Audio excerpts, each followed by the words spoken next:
I'm really happy, and I think I can speak for all Europeans. We can really be very proud of having this achieved. A last word is a thank you to my member states of the European Space Agency, because they make this possible. They are helping us defining the priorities, they are funding the priorities, and they make it possible. And as Director General of the European Space Agency, I'm very grateful to my member states for the continuous support to all these missions. And last but not least, a big thank you to CNES. We're being here on the Space Center in Kourou. CNES is providing the logistics and the security and many other elements, and is a very strong partner to ESA among the many other partners which we have, and I think we hand over to them one by one. So thank you from my side. Thank you very much, Joseph. And as a matter of fact, as we are hosted on the French base, and Carole is representing Philippe Baptiste, the president of CNES, maybe you can say a few words in the name of CNES. Yes, difficult to add something to what was said by Joseph, because he had said the most part of the things. I'm very proud also to be there with all of us. First, because it's really a common adventure. All together, we have made this incredible project. I am proud for that, because at French Space Agency, we have contributed to the instruments, some instruments of JUICE, and we are very proud of that. And also because Ariane 5 has put JUICE in the good road to Jupiter. And so I am also very proud of that. I would like perhaps not to be too technical, but perhaps to have some emotion. I was there in this room, and for me, and I think for all CNES people, it was really a fantastic emotion. It is a team which is not only French, which is not only from CNES, from all parts represented here and more again. And frankly, I would like to share this emotion with all of us. We can hear in your voice, and I'm sure everybody's sharing this. The flawless flight, Stéphane, was the last one for ESA. How does that feel? Yes, so we are now really at the very last milestones of Ariane 5. So it was the 116th Ariane 5 this morning, delivering perfectly for one more time for an ESA scientific mission. You know that we were all together in Jupiter. We have done it for James Webb for Christmas 2021. A few years before, it was for Bepi Colombo in 2018. And today, Ariane 5 has made the job one more time. You know, the different orbital parameters are absolutely perfect, and absolutely they have absolutely targeted what was supposed to be targeted in terms of eccentricity, inclination, and semi-axis. So it's really one additional success for Ariane 5. And the last Ariane 5, and I want just to say it today, the last Ariane 5 will not be for ESA, nobody is perfect, but it will be for France and Germany, for Germany and France, two telecom satellites. And I think it's a wonderful symbol to have made this one with ESA and the very last for Germany and France. Thank you for this. Of course, Airbus has watched this baby growing very carefully. Michael, what was your observation? I saw a big smile after the separation. Yeah, not only a big smile, but also my goosebumps are only going down now. I have to say, as a personal and emotional remark, it was my first time here in Kourou to watch a launch here. I'm only in my job since 1.5 years about, and it really was almost a physical experience in terms of feeling the tension, feeling the relief, hearing the sound. There's something in the air that's hard to describe, and I think that I will carry with me. Now moving maybe more to the technical piece, and trying not to repeat everything that's already been said, but obviously, as Airbus, jointly with our industrial partners, with all the other partners that provided instruments and components, we built JUICE. People have been working since 8 years on this, and they put their life blood, if you will, and their passions and their knowledge and experience into this. So in that regard, it's already a success. Now we keep our fingers crossed for 8 years and assume it will be a success in 8 years as well. But experts will know there were already also a shareholder of Ariane Group. And as such, it's a double success for me from an Airbus point of view, because the launch was just a perfect launch. It couldn't have been better.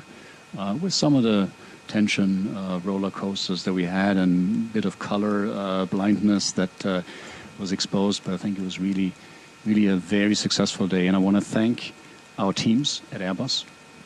You guys did a marvelous job, and I'm really proud of you. And I'm proud of all the partners that helped us. Thank ESA, thank CNES for hosting us. Thank the whole airspace and space community that made this possible. And in my job, being responsible for defense and space in Europe, you are not only an emotional animal, you're also always a political animal. And stepping one step back, for me, this is a great proof, a litmus test of what Europe can do when we pull together, when we all pursue the same targets, and we create success from diversity, and we are not working against each other. And I think in these times we need that more than ever. Thank you.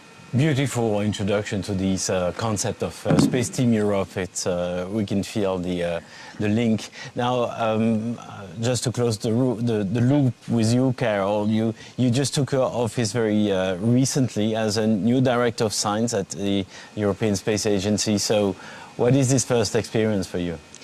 Well, Philip, thank you. It's a huge privilege that within few weeks of my post, I get to come to this huge launch. And I think, just echoing what colleagues have said, the emotional side is that we have launched this incredibly complex, groundbreaking mission for humanity. Now, it sounds very grand, but actually it really is. We are going to go to another world. We are going to study the potential for ocean worlds off our own planet Earth. And I think that really came across. And two things that really stood out to me, because yesterday we were all in this room for the same launch. There was a sense of excitement. We all knew the science. We knew what the mission was going to do. But I think we did not fully, viscerally understand how difficult space is. Space doesn't get easier. It's complicated. It needs incredible professionalism of all the teams. And when the weather postponed the launch, the disappointment was palpable. The disappointment we felt for our teams was palpable from our colleagues around the world. I had many messages when I got back to my room that night. And we watched the weather all the way through the night. I heard the rain lashing against my window. I heard the wind blowing. I was watching all of the telemetry coming from our teams who were working here overnight to repeat everything they had done meticulously, step by step, as they had done it 24 hours before. As if they hadn't done it, they had to do it all over again. And we came to breakfast, we saw the sun come out, and we were crossing our fingers. But I think what I felt in the room was that deeper appreciation of how very important this is, the teamwork that was required, and the immense tenacity. And when we felt the vibration of the rocket, that for me was overwhelming, but I had to hold it together because that was just the start. Then you start to see the data, then you see the trajectory of the payload, you then start to see the separation, and then when we get the first signal, then you could see all of those milestones and share them with our member states, our scientists, our engineers, our project manager teams. And one of the leads of one of the instruments said to me at breakfast, she said, I'm a control freak, this is my baby and I have no control, I've handed it over. And I said, well, you've put it in great hands. And we saw that yesterday, everything was green, everything was perfect. The only thing we couldn't control was the weather. Today, the weather cooperated. And, I think, Stefan, congratulations to your teams. We saw the precision with which the rocket went up. And that, for this launch, is particularly important because we have to have that precision through all of the gravitational assists, all of the flybys we do, through past the Earth, Moon, Venus, and out to Jupiter. Because we won't be able to deliver those science goals if you didn't do that job so beautifully today. So all the way along, there were milestones for me every minute. But at that human level, it's just incredible. But that we've done this together, as you said, Michael, that we've done this together. And it's been years of people's lives, and their families have lived that with them. Some people have been working on this concept for 20 years. Their children have grown up. And the future generation who will analyse the data that come from this mission are still in school today. and this journey has just started. Now, you refer to the perfect injection of the satellite. Stefan, question, you were here after the injection of James Webb Space Telescope with an Ariane 5. We learned afterwards that you gain lifetime of the satellite. How that launch on 25 of December 2021 with James Webb compares with this one?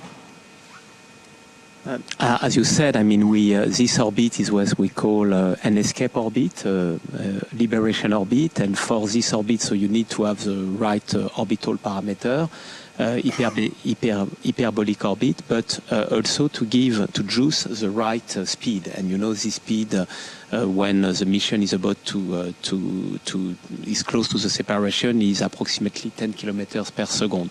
So from what we know today, all these parameters are absolutely perfect. I cannot tell you whether we have increased some capacity of juice. Maybe some people here have the answer, but what I know is that we have perfectly delivered what we were supposed to deliver.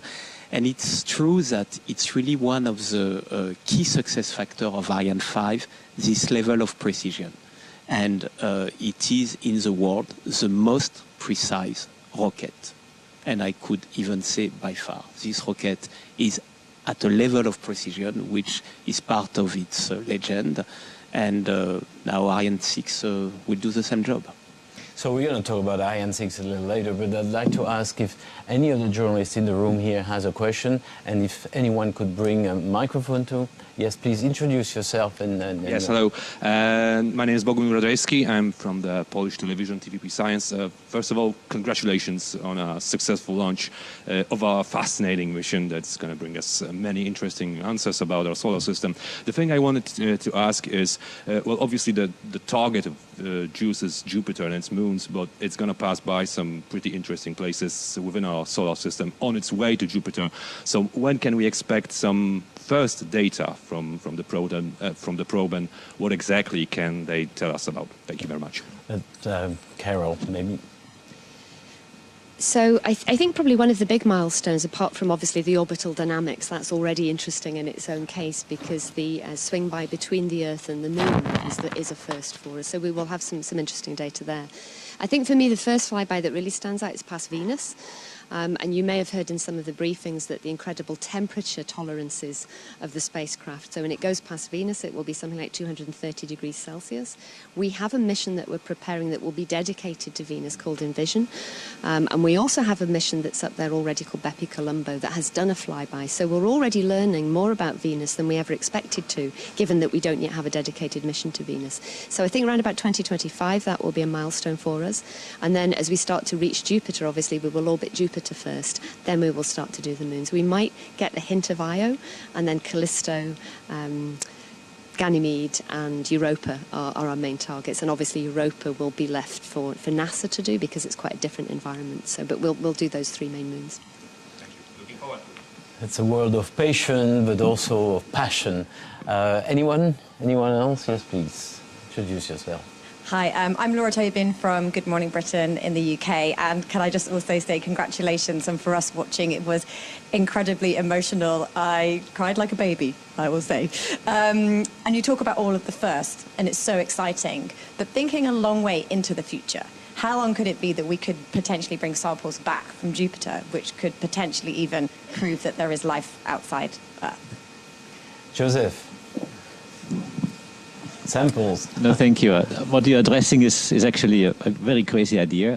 And it's something that I have to put a caveat on it. It's not existing, and it's not a project, and it's not yet happening. But of course, in the space agency, we're always having the impossible dreams, and we see whether we can do the impossible. And yes, indeed, let's just assume and dream a bit. If we find through JUICE that the moons are habitable in principle for life, of course, everyone would ask the question, how do we get there, and how can we get such a probe? And yes, we have thought about this, and there are different ways of how you can do it. You can launch a mission, and as you know, some of the moons, especially Europa and some Enceladus probably as well, they have these geysers which are throwing out vapor or water into the open atmosphere, into the universe. So you could fly with a mission through these geysers and just catch a sample and analyze it and see whether there's traces of life. Another way of doing this would be to have a mission that has a lander, lands on the surface, say, of Ganymede and of Europa, and takes a sample, a bucket of ice, in other words, and takes this bucket of ice back up to the satellite, brings it back to Earth, down through the atmosphere, and we analyze it. So this is, of course, fiction today, but certainly JUICE will point us the way whether this is something we might want to think of or not at all, but certainly something that is extremely fascinating. Maybe one last comment on this. Just imagine that this bucket of ice from an icy moon is analyzed and you find traces of life. Imagine. The first question you would have is, does it have a DNA? Or doesn't it have one? Does it have a DNA that is similar to ours? And if the answer is yes or no, this would answer a lot of questions, but again, raise another set of questions which are just so fascinating, and you cannot even imagine what this means for all of us. So yes, there's a lot of crazy ideas behind, but JUICE certainly will be a very important element to answer some of these questions. How long do I need to live? You probably will. You're very young, so you probably see it. But I think, realistically, even if we would start today with a sample return mission, realistically it would not be before the 50s, sometimes. 50s is even optimistic. So when I'm 21. Yeah, exactly. Yes. We do have also some very valuable instruments from France there. Would you like to add something on the characteristic? Because this is a big dream when you're going to be 21, but we have made a step towards Jupiter to understand the Jovian system. Could you elaborate a little bit on that? Yes, we have a lot of very valuable instruments on board JUICE. This is the main purpose, of course, is to make science, to have some return to this long journey to Jupiter and its icy moon. For example, on the French side, we have an instrument named MAGIS, which is a Moon and Jupiter infrared spectrometer that will be able to analyze the icy crust, I don't know, crust, sorry for my English, of moons, and check if there are basic composition that can be sign the fact that it can be habitable. So this is very important. And we have other very important instruments where we can have a participation or not. For example, Janus, which is the imager made by Italian people. We have also HIME, which is also a radar that will go through the ice and will determine the composition of the ice. So we have a lot of wonderful instruments, in situ, geophysics, and so on, that will help us to answer to these questions that passionate you. And we perfectly understand that. All of us. All of us. Is it possible to have habitable worlds in our solar system first? Because it's more easy to go to Jupiter than in exoplanet first. And secondly, to have more knowing about how our system solar was done and how it can evolve and so on. And JUICE is really the first step to other questions, but this is absolutely necessary. Great. I have a question from Simon there. Hello, Simon Rosé from Radio France Internationale. The acquisition of Signal was in the expected window, but quite late in it, and it was quite stressful here on the ground. What happened, basically? Why was it so late? Joseph, or do you have some answer? We're talking about EOS here, and the time EOS was open at 52 and end at 30, so it lasts a few minutes before. Maybe Michael, you would like to inject answer? Mike, yeah, as you said, we were still very much in the nominal window. Then I learned the nominal window would have been up to 39 minutes, so we're way in there. But yes, some of us were sort of looking at the watch and sort of saying it could have happened already, but it was in fact confirmed that the satellite was tumbling after the separation, and then it needs to stabilize itself and then can only acquire the signal or send out the signal and then get acquired, and that's what happened. And it happened actually with what was happening as planned. Yes, I have made this job some years ago. I was in a control center at the French Space Agency, and I want to congratulate the people from ESOC. We have seen how calm and quiet they were. We were absolutely like this, but they were very calm, and I remember when I made this job, I was in the same place. And yes, I try to say to me, it's not the end of the window, but frankly speaking, yes, I agree that it was an incredible tension for all of us, but it was nominal, no problem. Good.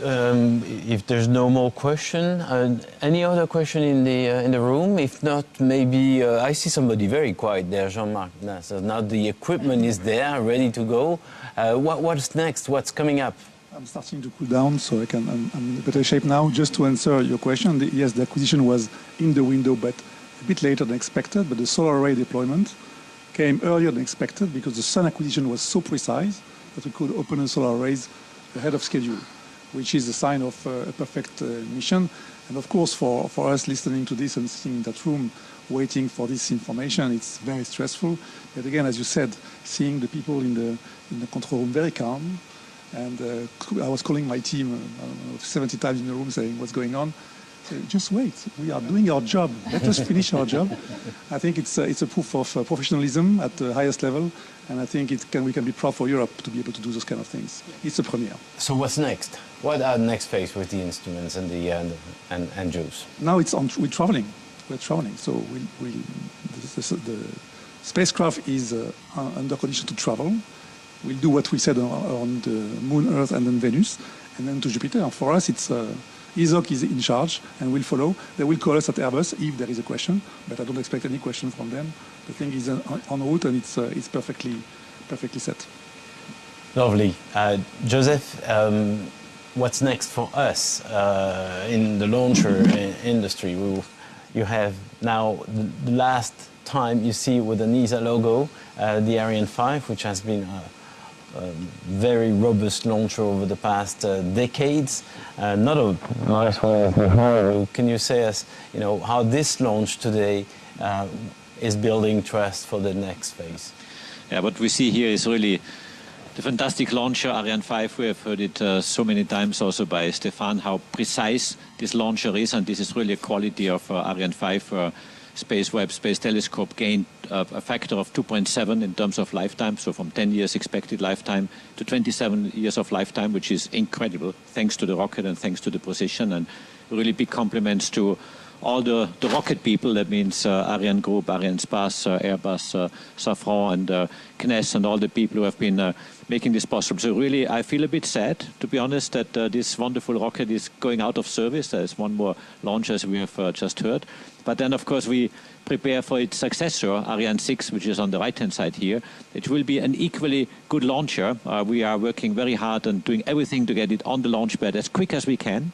I cannot mention a date yet because we have to go through some decisive milestones in the next couple of weeks, but certainly we are on good track, and it will be a very, very good launcher. I'm very confident because I have seen the engineering, I've seen the ingenuity behind it. Europe is good when it puts its energy together, and I'm just looking forward to see it on the launch pad, and I hope we have a similar press conference here not too far in the future when we see the first flight of Ariane 6. I'd love to do that and also celebrate. So let's go for a nice journey to Jupiter. Thanks to all of you. Thanks for not only what you're doing, leading the teams, being on the manufacturing side, the operation, all the equipment, the science community, and the institution. So thank you very much. Thank you, all the teams back in Europe. So this closes the press conference. Hope to see you for the next launch here. Thank you very much.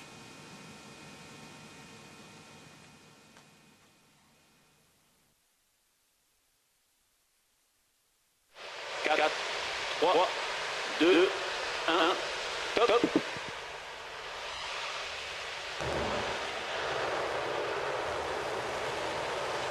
Allumage de Julien. Allumage de la décollage.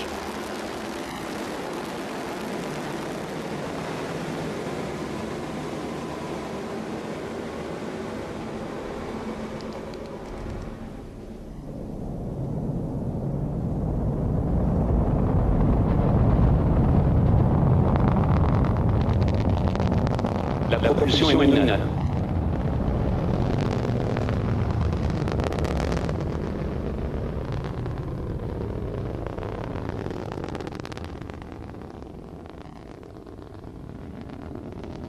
La propulsion est nominale.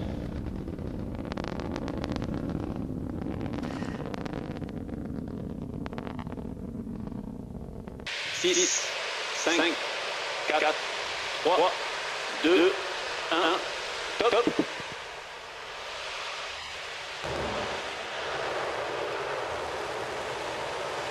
Allumage de Julien.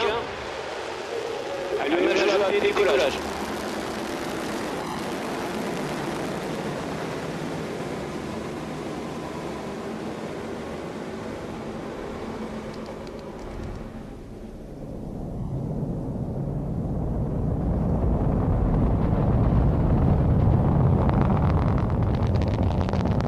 La propulsion est nominale.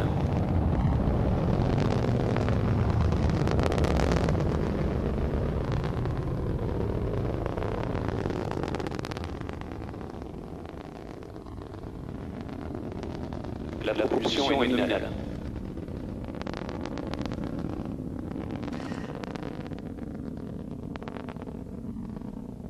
And then 6, 5, 4, 3, 2, 1, top.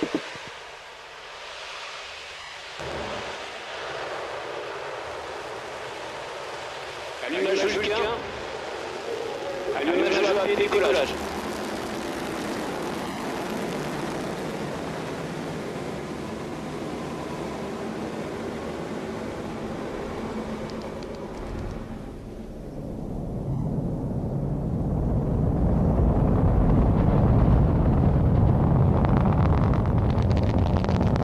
La propulsion est nominale.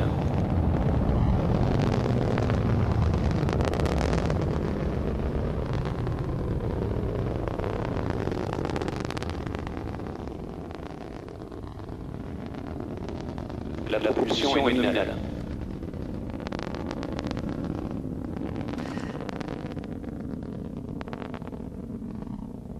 and then we 6, 5, 4, 3, 2, 1, top.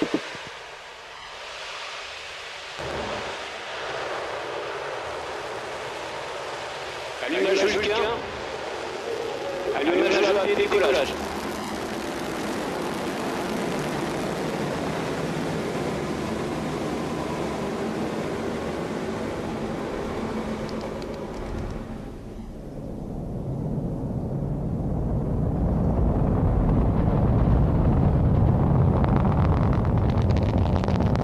La propulsion est nominale.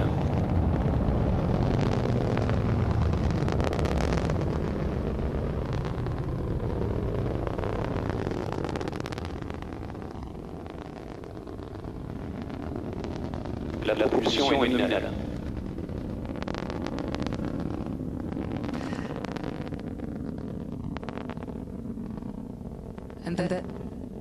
and then we 6, 5, 4, 3, 2, 1, top.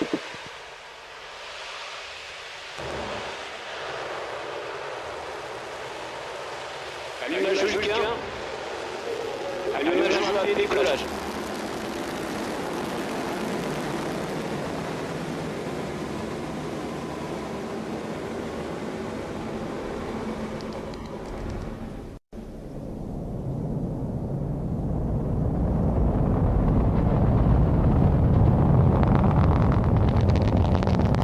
La propulsion est nominale.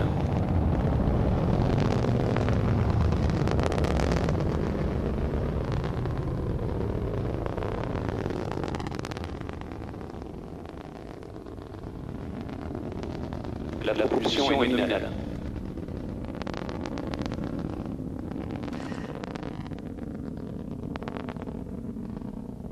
And then 6, 5, 4, 3, 2, 1, top.